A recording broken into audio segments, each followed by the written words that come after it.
1 Kings chapter 15. In the 18th year of the reign of Jeroboam son of Nebat, Abijam became king of Judah, and he reigned in Jerusalem 3 years. His mother's name was Maacah, daughter of Abishalom. And Abijam walked in all the sins that his father before him had committed, and his heart was not as fully devoted to the Lord his God as the heart of David his forefather had been. Nevertheless, for the sake of David, the Lord his God gave him a lamp in Jerusalem by raising up a son to succeed him and to make Jerusalem strong. For David had done what was right in the eyes of the Lord, and had not turned aside from anything the Lord commanded all the days of his life, except in the matter of Uriah the Hittite. And there was war between the houses of Rehoboam and Jeroboam all the days of Abijam's life. As for the rest of the acts of Abijam, along with all his accomplishments, are they not written in the book of the Chronicles of the kings of Judah? And there was war between Abijam and Jeroboam. And Abijam rested with his fathers and was buried in the city of David, and his son Asa reigned in his place. In the 20th year of Jeroboam's reign over Israel, Asa became king of Judah, and he reigned in Jerusalem 41 years. His grandmother's name was Maacah, daughter of Abishalom. And Asa did what was right in the eyes of the Lord, as his father David had done. He banished the male shrine prostitutes from the land, and removed all the idols that his fathers had made. He also removed his grandmother Maacah from her position as queen mother, because she had made a detestable Asherah pole. Asa chopped down the pole and burned it in the Kidron valley. The high places were not removed, but Asa's heart was fully devoted to the Lord all his days. And he brought into the house of the Lord the silver and gold and other articles that he and his father had dedicated. Now there was war between Asa and Baasha, king of Israel, throughout their days. Baasha, king of Israel, went to war against Judah and fortified Ramah to prevent anyone from leaving or entering the territory of Asa, king of Judah. So Asa withdrew all the silver and gold that remained in the treasuries of the house of the Lord and the royal palace. He entrusted it to his servants, and sent them with this message to Ben-Hadad, son of Tabrimmon, the son of Hezion, king of Aram, who was ruling in Damascus.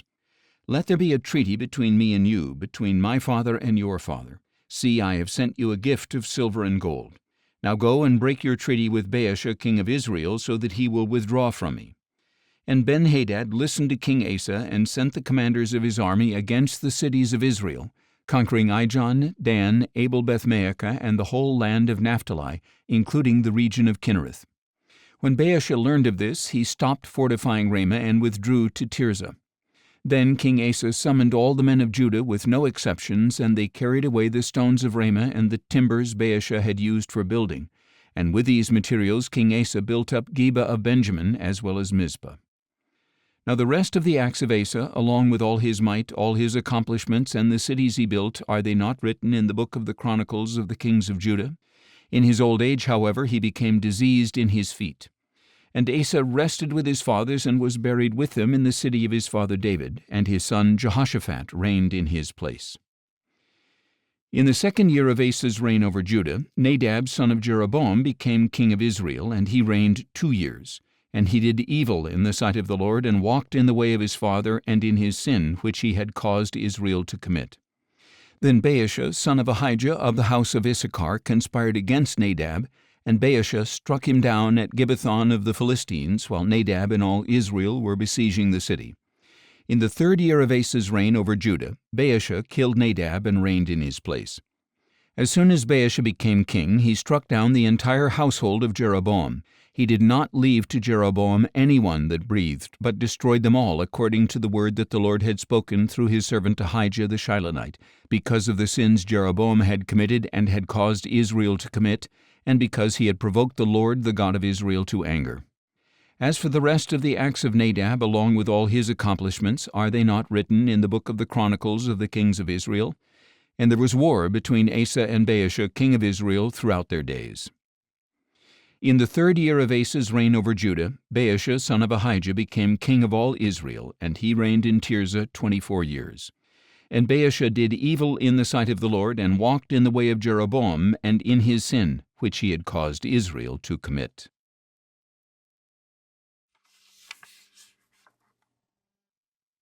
Jeremiah chapter 41. In the 7th month, Ishmael, son of Nethaniah, the son of Elishama, who was a member of the royal family and one of the king's chief officers, came with 10 men to Gedaliah, son of Ahikam, at Mizpah, and they ate a meal together there. Then Ishmael, son of Nethaniah, and the 10 men who were with him got up and struck down Gedaliah, son of Ahikam, the son of Shaphan, with a sword, killing the one whom the king of Babylon had appointed to govern the land.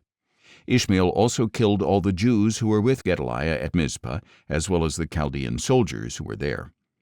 On the 2nd day after the murder of Gedaliah, when no one yet knew about it, 80 men who had shaved off their beards, torn their garments, and cut themselves came from Shechem, Shiloh, and Samaria, carrying grain offerings and frankincense for the house of the Lord.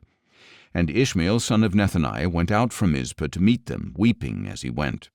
When Ishmael encountered the men, he said, "Come to Gedaliah, son of Ahikam." And when they came into the city, Ishmael, son of Nethaniah, and the men with him slaughtered them and threw them into a cistern. But 10 of the men among them said to Ishmael, "Do not kill us, for we have hidden treasure in the field, wheat, barley, oil, and honey." So he refrained from killing them with the others. Now the cistern into which Ishmael had thrown all the bodies of the men he had struck down along with Gedaliah was a large one that King Asa had made for fear of Baasha, king of Israel. Ishmael, son of Nethaniah, filled it with the slain. Then Ishmael took captive all the remnant of the people of Mizpah, the daughters of the king, along with all the others who remained in Mizpah, over whom Nebuzaradan, captain of the guard, had appointed Gedaliah, son of Ahikam. Ishmael, son of Nethaniah, took them captive and set off to cross over to the Ammonites. When Johanan, son of Kareah, and all the commanders of the armies with him heard of all the crimes that Ishmael, son of Nethaniah, had committed, they took all their men and went to fight Ishmael, son of Nethaniah, and they found him near the great pool in Gibeon. When all the people with Ishmael saw Johanan, son of Kareah, and all the commanders of the army with him, they rejoiced, and all the people whom Ishmael had taken captive at Mizpah turned and went over to Johanan, son of Kareah. But Ishmael, son of Nethaniah, and 8 of his men escaped from Johanan and went to the Ammonites. Then Johanan, son of Kareah, and all the commanders of the armies with him took the whole remnant of the people from Mizpah, whom he had recovered from Ishmael, son of Nethaniah, after Ishmael had killed Gedaliah, son of Ahikam. The soldiers, women, children, and court officials he had brought back from Gibeon. And they went and stayed in Gereth Kimham near Bethlehem in order to proceed into Egypt to escape the Chaldeans. For they were afraid of the Chaldeans because Ishmael, son of Nethaniah, had struck down Gedaliah, son of Ahikam, whom the king of Babylon had appointed over the land.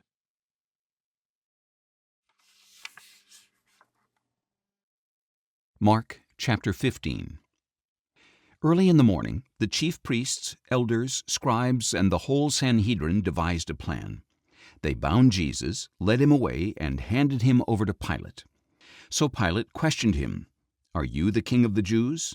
"You have said so," Jesus replied. And the chief priests began to accuse him of many things. Then Pilate questioned him again, "Have you no answer? Look how many charges they are bringing against you." But to Pilate's amazement, Jesus made no further reply. Now it was Pilate's custom at the feast to release to the people a prisoner of their choosing, and a man named Barabbas was imprisoned with the rebels who had committed murder during the insurrection. So the crowd went up and began asking Pilate to keep his custom. "Do you want me to release to you the king of the Jews?" Pilate asked, for he knew it was out of envy that the chief priests had handed Jesus over. But the chief priests stirred up the crowd to have him release Barabbas to them instead.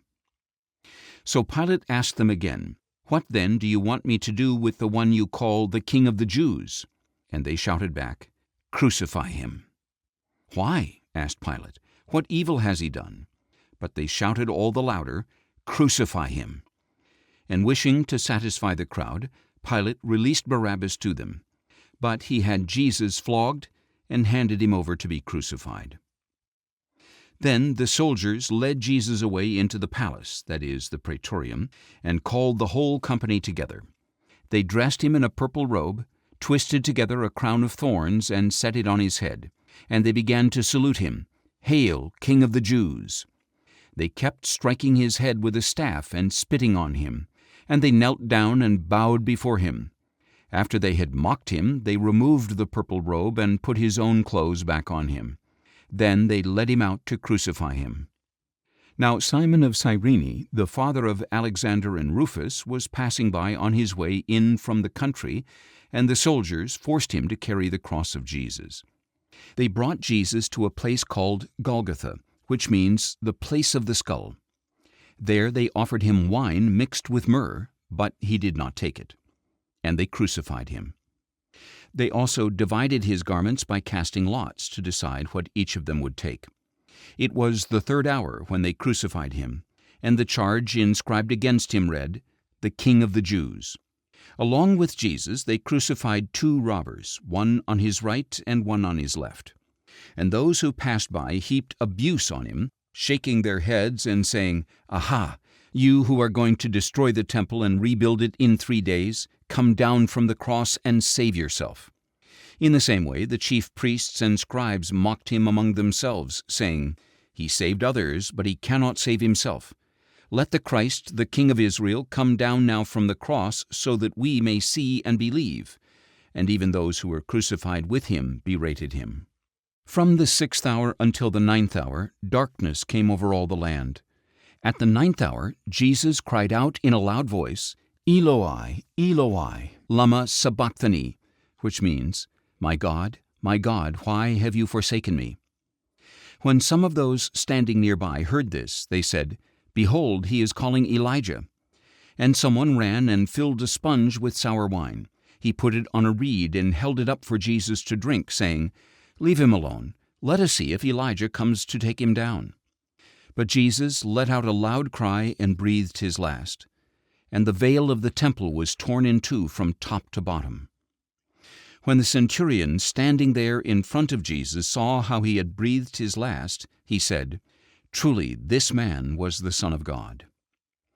And there were also women watching from a distance. Among them were Mary Magdalene, Mary the mother of James the younger, and of Joseph and Salome. These women had followed Jesus and ministered to him while he was in Galilee, and there were many other women who had come up to Jerusalem with him. Now it was already evening. Since it was preparation day, that is, the day before the Sabbath, Joseph of Arimathea, a prominent council member who himself was waiting for the kingdom of God, boldly went to Pilate to ask for the body of Jesus. Pilate was surprised to hear that Jesus was already dead, so he summoned the centurion to ask if this was so. When Pilate had confirmed it with the centurion, he granted the body to Joseph.